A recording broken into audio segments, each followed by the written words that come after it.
Imagine this. You're a pet parent of a relatively well-behaved dog.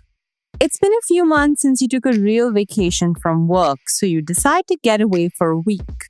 Luckily, you come across a resort in the hills, which advertises itself as pet-friendly. How convenient, you think? You book a room for yourself and your pet for the following week.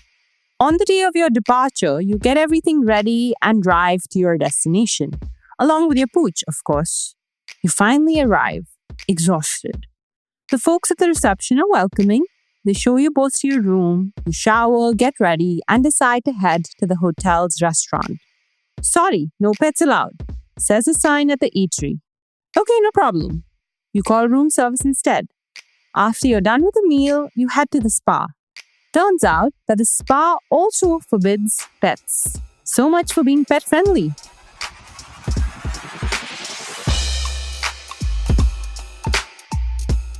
My name is Kudrat Wadhwa and you're listening to The Signal Daily. We don't do hot takes. Instead, we'll bring you deep dives into the how and why of consumer trends. In this episode, we'll learn about pet-friendly hotels and resorts. How friendly are they really? Today, urban India has more pets than ever before. The consulting company Redseer published a report last year. According to the report, pet ownership in India is growing at a rate of 4 to 5% right now. From 26 million in 2019, there's now 32 million pets in India. This is, of course, a phenomenon primarily among urban middle and high income people. Almost 90% of these pets are dogs, and the rest are cats. Though there are some people, a small minority, who also have more exotic pets, like lizards and snakes and so on. At the same time, the pet care market in India is also increasing, at a rate of 18 to 20%. In FY 2024, the market was worth $3.6 billion. That number includes both pet products, so shampoos, pet foods, as well as services. Think pet boarding facilities, pet salons, and so on. There's also another trend that's related to this rise in pet ownership. Now, more and more hotels and resorts and homestays are advertising themselves as, quote, pet-friendly. A Business Today report says that there's several 5-star hotels as well that have jumped on the pet-friendly train. There's Hyatt Regency Dehradun, Hyatt Place Hampi, the Courtyard Aravali Resort, the JW Marriott New Delhi, the Lemon Tree Hotels in some select locations. You get the point. Specifically, this development happened after the pandemic, when there was a boom in the number of pet-owning families in the country. We were all confined to our homes, so many of us decided to adopt animals. When the peak of social distancing ended, people also, now that they were working remotely, wanted to travel. So they took road trips with their pets, which was a demand these hotels, resorts, and homestays then attempted to fulfill by making themselves pet-friendly.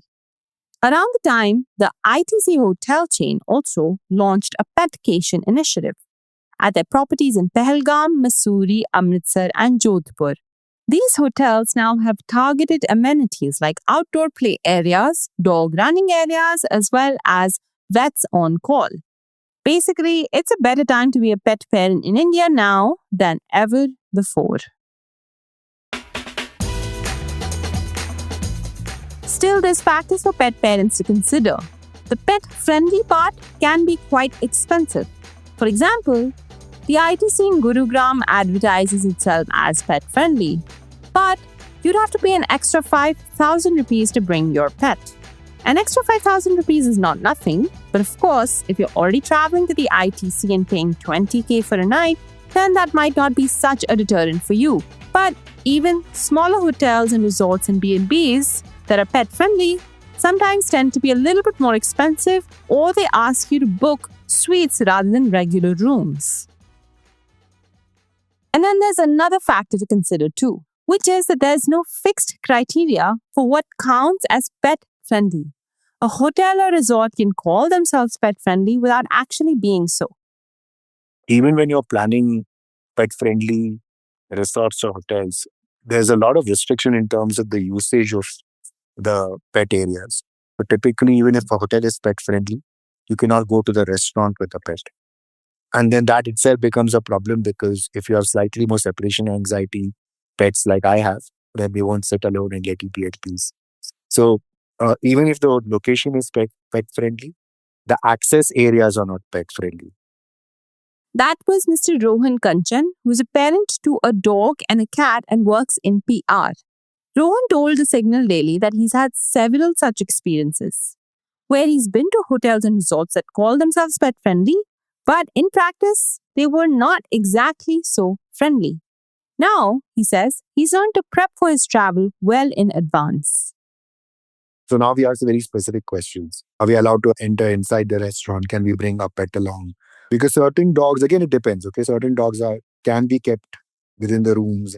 Ours will come in and she'll sit peacefully. She won't disturb. But if she's not allowed access, then that's a problem. You end up asking those questions at resorts where what all facilities can be used, can be used. Typically, restaurants are the no-go. And common lobby areas and things like that, which they don't allow you to use. As I said before, there's no strict criteria for what counts as pet friendly in India as of now.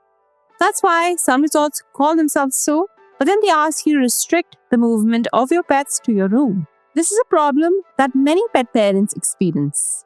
There's now companies that are trying to also address it.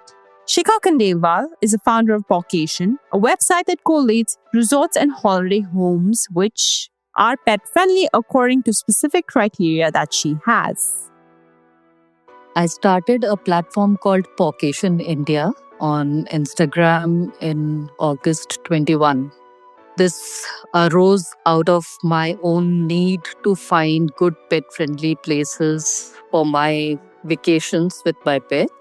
Back then, there were not enough platforms which gave correct information on pet-friendly stays. I searched through various travel portals and there was a lot of misinformation on those platforms also. So, just doing my research for my own vacations led to a collection of a huge database. Shikha told the Signal Daily that she noticed that sometimes hotels said that they were pet friendly on travel platforms, your websites like Make My Trip and Expedia, but when she actually called them, it turns out they weren't. Or it was an older policy that they had now changed. At Pawcation, which is slowly becoming Shikha's full-time job, she says she has very specific criteria for what would classify a resort as being pet friendly. For a hotel or a resort to be pet friendly, first and foremost is that the staff over there should be comfortable with pets, right? So if a pet is walking in, the staff should be extremely comfortable with pets around. In addition to staff being friendly, another criteria that Pawcation has is that the property should have open spaces where pets can run around freely, ideally leash free. One more is that there should be some facility at the hotel for fresh, home cooked food. Just simple things like boiled eggs, boiled rice, or chicken. Also, if the properties have access to reliable vets, just in case, there is a scenario where someone requires services of a vet. Also, one important aspect is which a lot of properties do not provide, and that would make an ideal pet-friendly property is pet sitting services. There are certain places where pets are not allowed. Suppose someone is visiting a fort or a palace or a museum, pets are not allowed there.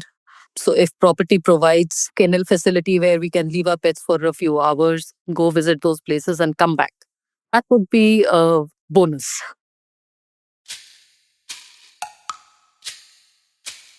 In her experience, Shikha has found that the best places for pet parents right now are not hotels or resorts, but rather Airbnbs and homestays. Also, they tend to be more private. If you have a dog and you book an Airbnb with a large open space, your dog can then roam around freely and basically live his or her best life.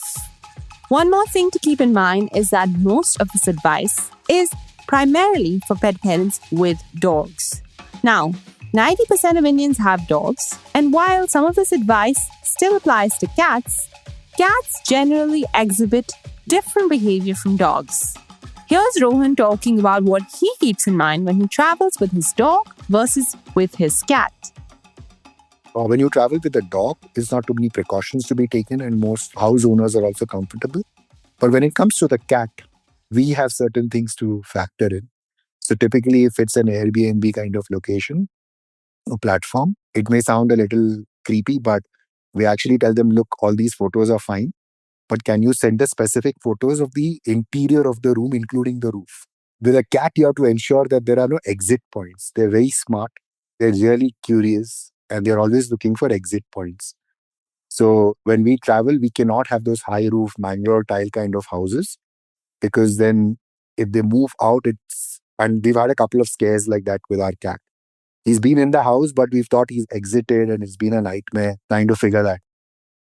That's also similar to the advice that Shikha of Caucasian gives to pet parents.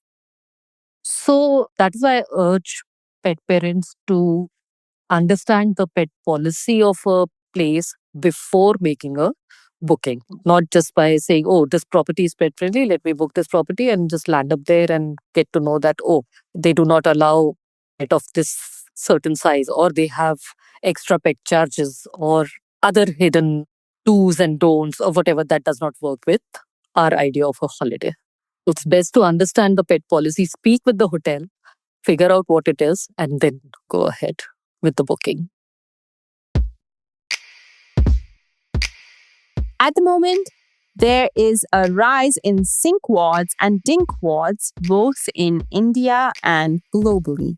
Sink wards, by the way, means single income, no kids with a dog, and dink wards means double income, no kids with a dog. Also, pet care and pet-friendly properties are growing at the same time. But there's no hard criteria for what a property needs to do to classify themselves as pet-friendly. That's a problem that startups like Caucasian are trying to address.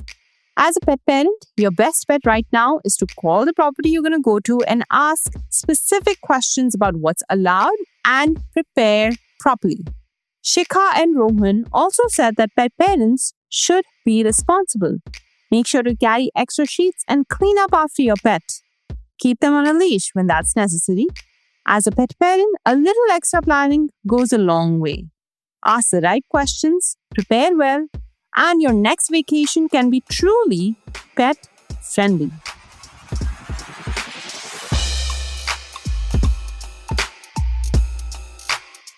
That's all for today. You just heard the Signal Daily. We don't do hot takes. Instead, we'll bring you deep dives into the how and why of consumer trends. The Core produces the Signal Daily. Follow us wherever you get your favorite podcasts. To check out the rest of our work, go to www.thecore.in. If you have feedback, we'd love to hear from you. Write to us at feedback@thecore.in. Thank you for listening.